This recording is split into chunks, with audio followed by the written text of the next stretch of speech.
Ayolah, ikuti permintaanku ini. Apa kau tidak merindukan? Lihat saja, aku akan menghancurkanmu, wanita murahan.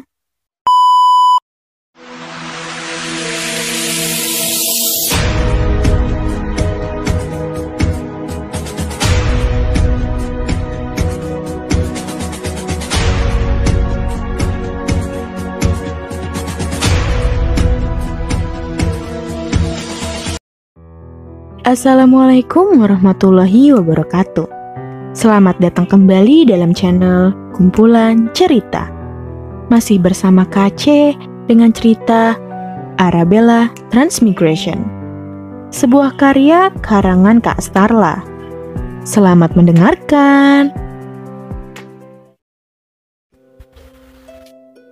Part 35. Arthur keluar dari dalam gua kegelapan, masih dalam wujud iblisnya. Saat tiba di luar, Arthur mendongak, menatap bulan purnama yang bersinar terang. Sudut bibirnya terangkat ke atas saat cahaya bulan itu menerpa tubuhnya. Arthur merentangkan kedua tangannya, sembari memejamkan matanya, membiarkan cahaya dari bulan itu menerpa seluruh tubuhnya.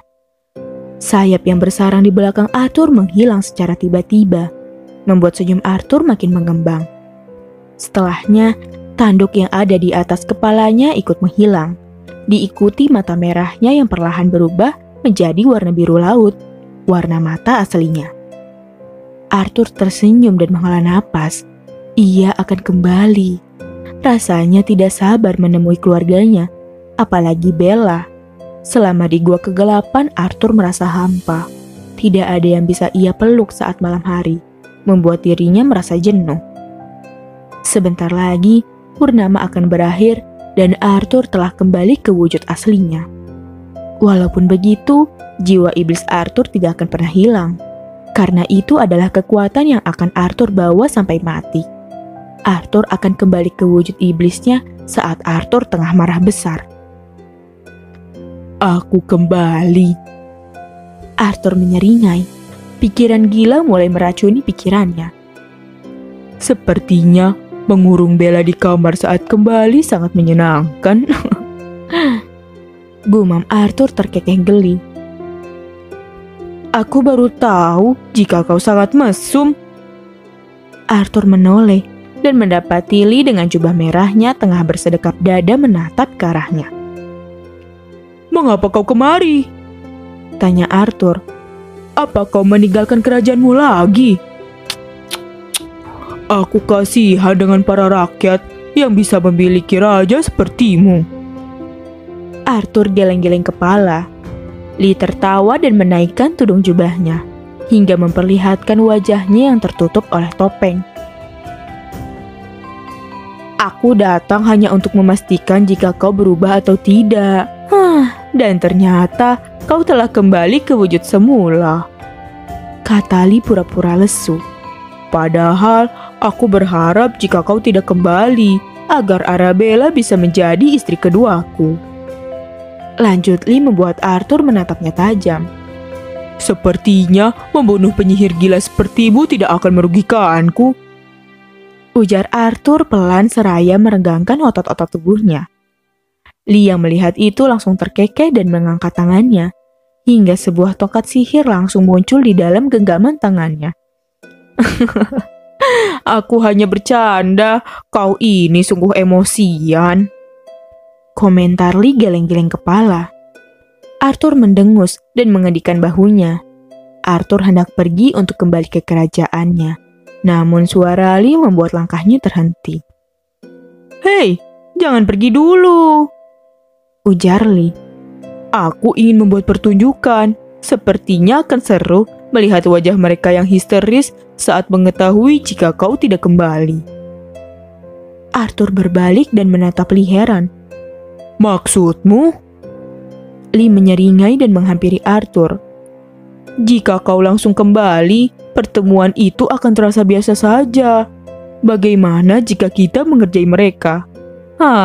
Aku penasaran dengan wajah mereka saat purnama berakhir dan kau tak kunjung menampakkan diri, ujar Lee seraya membayangkan wajah keluarga Arthur. Arthur menatapnya tidak suka. Kau gila, kau mau membuat mereka bersedih. Lee mengerucutkan bibirnya dan memegang tangan Arthur. Pria penyihir itu menggoyangkan tangan Arthur, merengek dengan tampak yang membuat Arthur jijik. Ayolah, ikuti permintaanku ini, ujar Lee. Biar suasananya semakin dramatis. Arthur mendengus. Tidak, tolak Arthur.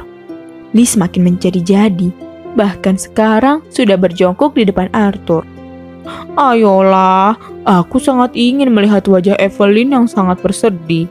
Aku penasaran dengan ekspresi wajah saat sedih, pasti sangat menggemaskan. Ujar Lee merengek seperti anak kecil. Arthur memijit pelipisnya. Mengapa ada pria seperti Lee?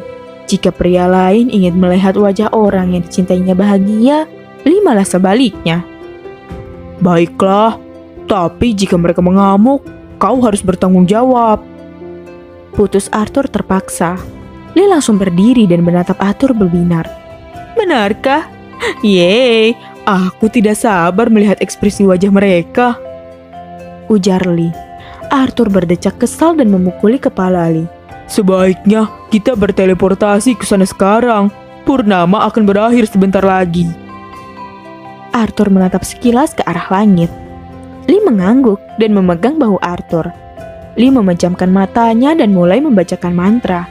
Detik berikutnya, tubuh mereka langsung menghilang dalam beberapa detik dan kembali muncul di atas dahan pohon yang berada dekat dengan gerbang istana. Arthur merasa lega dan juga bahagia saat melihat wajah mereka. Saat ingin turun untuk menghampirinya, Lee langsung menahan tangannya. Jangan ke sana dulu, tunggu beberapa saat lagi, dan kau boleh menghampiri mereka. Ujar Lee membuat Arthur mendengus pelan. Purnama telah berakhir, dan bisa Arthur lihat kesedihan di wajah mereka semua. Arthur merasa tidak enak, namun karena ide gila penyihir ini membuat Arthur terpaksa mengikutinya. Arthur terdiam saat mendengar suara teriakan Bella.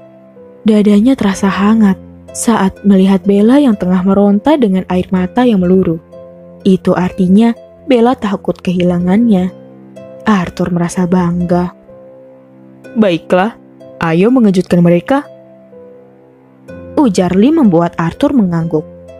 Kedua pria itu berteleportasi dan muncul di belakang. Belum ada yang menyadari kehadiran mereka. Arthur tersenyum tipis. Merindukanku, Suara Arthur membuat suasana menjadi hening. Semua berbalik dan menatap terkejut saat melihat orang yang ditunggu kini sudah berada di belakang. Bella terdiam di tempat, matanya yang berkaca-kaca menatap dalam ke arah Arthur yang tengah tersenyum sembari bersedekap dada. Evelyn dan Gisender langsung berdiri menghampiri Arthur dan berlari. Evelyn memeluk Arthur erat dengan air mata mengalir deras. Di sebelah Arthur, Lee tersenyum puas saat melihat wajah Evelyn yang menurutnya 2 kali lebih menggemaskan. Definisi penyihir aneh. Evelyn melepaskan pelukannya, memberikan Cisanda ruang untuk memeluk Arthur. Ayah, ujar Arthur pelan. Cisanda menatap Arthur datar dan langsung memukul kepala putranya itu sebelum memeluknya erat. Aku hampir menyiapkan upacara kepergianmu, ujar Cisender yang sudah melepaskan pelukannya. Arthur terkekeh kecil. Tapi sayang, upacaranya batal, ejek Arthur. Kimberly melepas tangan Bella yang masih diam dan berlari menuju ke arah Arthur. Sama seperti Cisender, Kimberly memukul kepala Arthur dulu sebelum langsung memeluknya. Arthur meringis. Sepertinya aku akan hilang ingatan jika kepalaku dipukul seperti ini, ujar Arthur bercanda. Kimberly melepaskan pelukannya. Untungnya kau kembali. Padahal aku sudah berencana mengangkat seorang anak untuk menggantikanmu. Ujar Kimberly membuat Arthur kembali terkekeh. Bella belum beranjak. Air matanya masih mengalir saat menatap Arthur yang jaraknya sekitar 5 meter dari tempatnya berdiri. Arthur menatap Bella teduh. Namun, Bella membalasnya dengan tatapan datar. Zack menyeka air matanya dan menghampiri Arthur. Zack berdiri di hadapan Arthur dengan tatapan tidak percaya. Mau memelukku juga? Tanya Arthur. Zack mendengus dan meninju perut Arthur sebelum memeluknya. Aku pikir kau akan tinggal di sana selamanya. Padahal aku sudah berencana mengambil tahtamu. Ujar Zack dengan nada kesal. Arthur menepuk pundak Zack. Namun aku kembali, dan kau tidak bisa menempati posisiku. Ujar Arthur setelah melepaskan pelukannya dengan Zack. Kini, semua tatapan mengarah pada Bella yang masih terdiam di tempat. Arthur tersenyum dan berjalan menghampiri Bella. Namun, suara dingin dan datar membuat langkah Arthur terhenti. Diam di situ. Titah Bella. Semuanya menatap bingung ke arah Bella. Sedangkan Arthur terkekeh geli dan malah merentangkan tangannya. Tidak mau memelukku, Tanya Arthur. Bella menampilkan wajah datar dan menyeka air matanya. Kakinya mulai melangkah pelan menuju Arthur. Saat tiba di hadapan Arthur, wajah Bella semakin datar. Arthur mengangkat sebelah alisnya. Apa kau tidak merindukan? Kau pikir semua ini lucu? Bella berseru marah, membuat semuanya terdiam. Arthur meringis pelan saat merasakan tamparan itu. Arthur kembali menatap Bella dengan sorot teduh. Maafkan aku. Kau pikir aku tidak takut saat kau tidak kembali, hah? Air mata Bella semakin mengalir deras. Hei, maafkan aku. Arthur hendak memeluk Bella, namun Bella langsung menepis tangannya. Kau pikir aku tidak hancur saat melihat kau tak kunjung kembali. Dan sekarang kau malah muncul tiba-tiba di belakangku. Kau mau mempermainkanku, hah? Kau pikir semua ini hanya lelucon? Iya, kau jahat. Bella mengeluarkan semua unek-uneknya. Arthur tertohok dan langsung memeluk cepat tubuh Bella.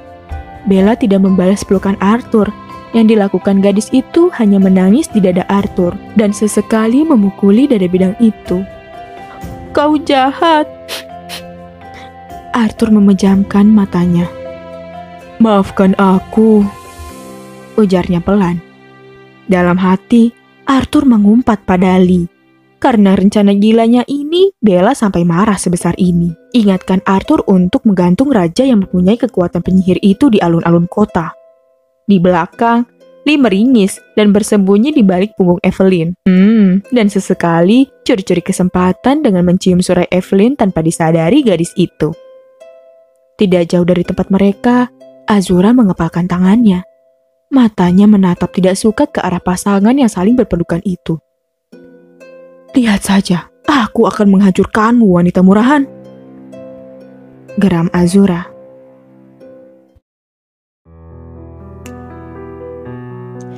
Cukup sekian part kali ini. KC akan kembali dengan part selanjutnya.